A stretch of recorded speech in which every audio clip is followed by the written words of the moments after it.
कि मेरे प्राणों में इस पृथ्वी पर हंसता हुआ नया मनुष्य पैदा करने की आकांक्षा बहुत गहरे में उमड़ती रहती, जबकि मैं देखता हूं कि इस पृथ्वी पर हर व्यक्ति मरा मराया, मुरझाया, उदास, निराश ऐसे जी रहा है जैसे वो भीतर से मर चुका हो, किसी तरह उसकी सांसें चल रही हो, केचुए की तरह सरक सरक कर।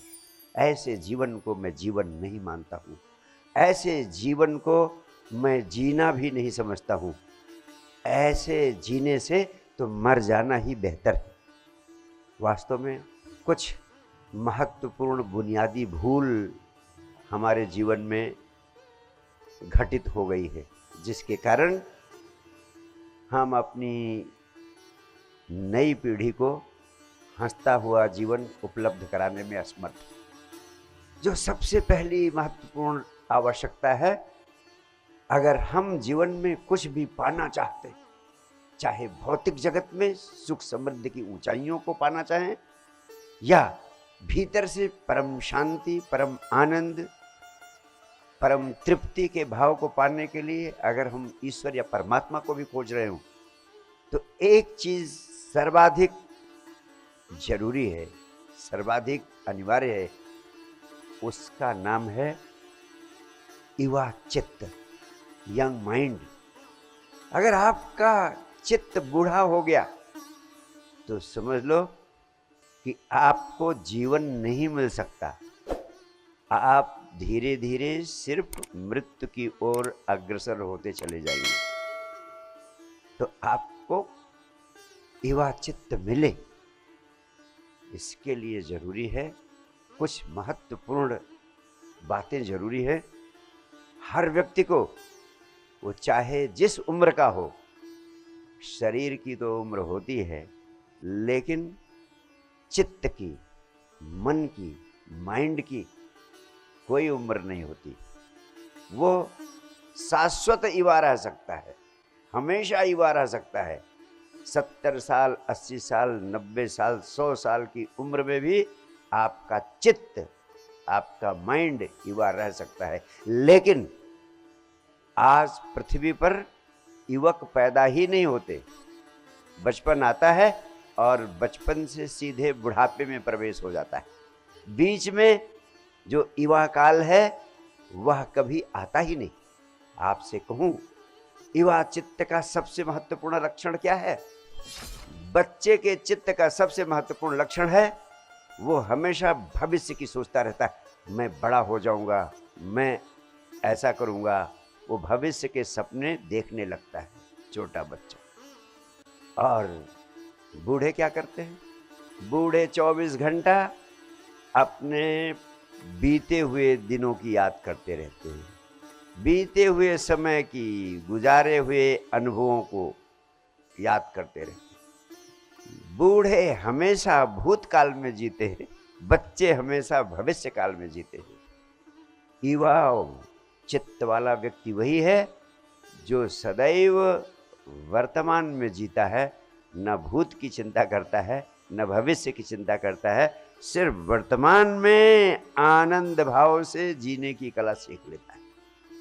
और आप हैरान होंगे कि वर्तमान में जीने की कला हम अपने युवाओं को कभी नहीं सिखा पाए।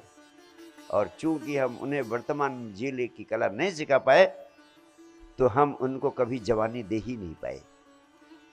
उनके जीवन में जवानी आई ही नहीं। एक शारीरिक यौवन आता है, लेकिन मानसिक यौवन, स्पिरिचुअल यंगनेस हमारे युवाओं में नहीं है। ये स्पिरिचुअल यंगनेस तभी आती है जब बच्चों को वर्तमान में जीने की कला सिखा दी जाए। अगर बच्चे वर्तमान में जीने की कला सीख लें और उसके माध्यम से अपने भीतर युवा चित्त पैदा कर लें, तो देश के युवाओं को रोटी कपड़ा मकान के लिए तरसना नहीं पड़ेगा।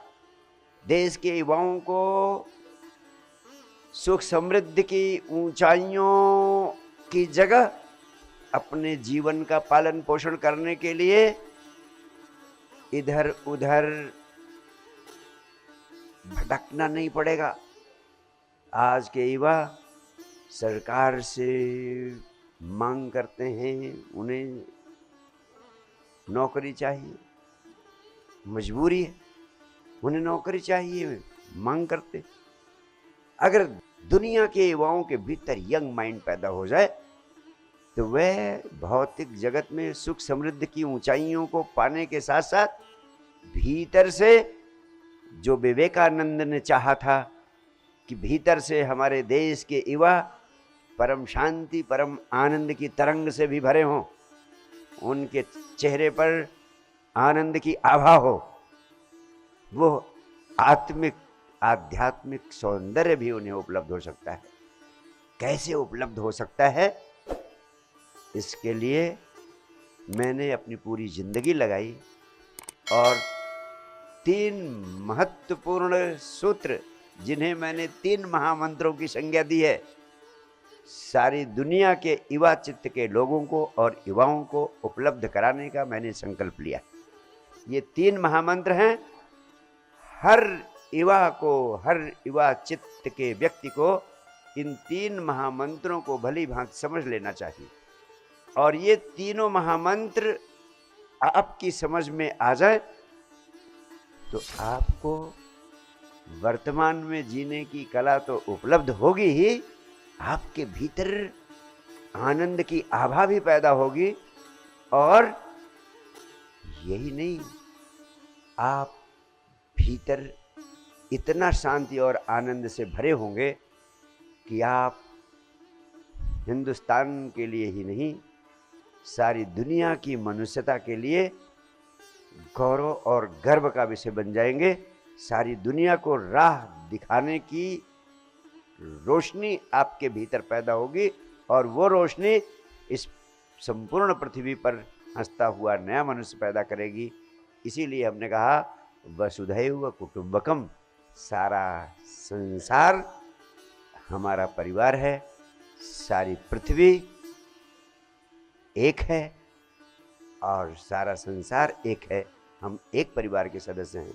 तो मैं आज यहाँ उपस्थित सभी युवाओं से और युवा चित्त के लोगों से पहला आग्रह यही करता हूँ कि वह इन 3 महामंत्रों को भली भांति समझ लें।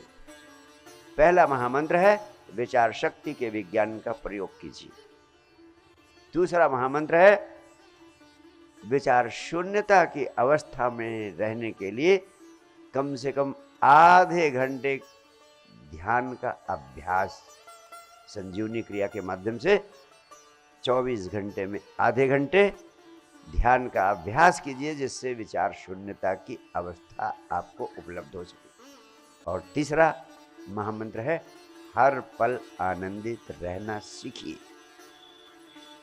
अगर आपको हर पल आनंदित रहने की कला आ जाए तो याद रखना, जो व्यक्ति जितना अधिक आनंदित रहता है उसकी मनचाही चीज़ें उतना अधिक तेजी से उसकी तरफ भागती हुई जाती हैं, और जो व्यक्ति जितना अधिक उदास, निराश, मरा मराया, मुरझाया रहता है उसकी मनचाही चीज़ें उतना अधिक तेजी से उससे दूर भागती हुई चली जाती।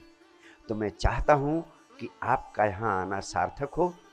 ऐसा न हो कि जैसे आप कोई सत्संग या प्रवचन सुनने के लिए आए हैं और सुनकर चले गए और आपने सोचा कि एक आध्यात्मिक कार्यक्रम में हिस्सा लिया तो कुछ प्रभु की, परमात्मा की कृपा मिल जाएगी और कुछ लाभ हो जाएगा। मैं आपसे कहना चाहता हूँ, 7वें आसमान पर कोई परमात्मा बैठकर आपके भविष्य का, आपके भाग्य का निर्णय नहीं करता है। आपका परमात्मा आपके भीतर ही है, आपकी आत्मा के रूप में। और अगर आप इस जीवन को जीने की कला सीख लेते हैं तो जान लेना, जीवन ही है प्रभु, जीवन ही परमात्मा। अगर आपको हंसता हुआ जीवन मिल गया तो समझ लीजिए कि परमात्मा सदैव तुम्हारे हंसते हुए जीवन के रूप में ही तुम्हारे भीतर प्रकट करता है। और हंसता हुआ जीवन तुम्हें उपलब्ध हो, इसके लिए ये 3 महामंत्र हैं। आप सबसे पुनः आग्रह करता हूँ कि इन 3 महामंत्रों को अच्छी तरह समझ लें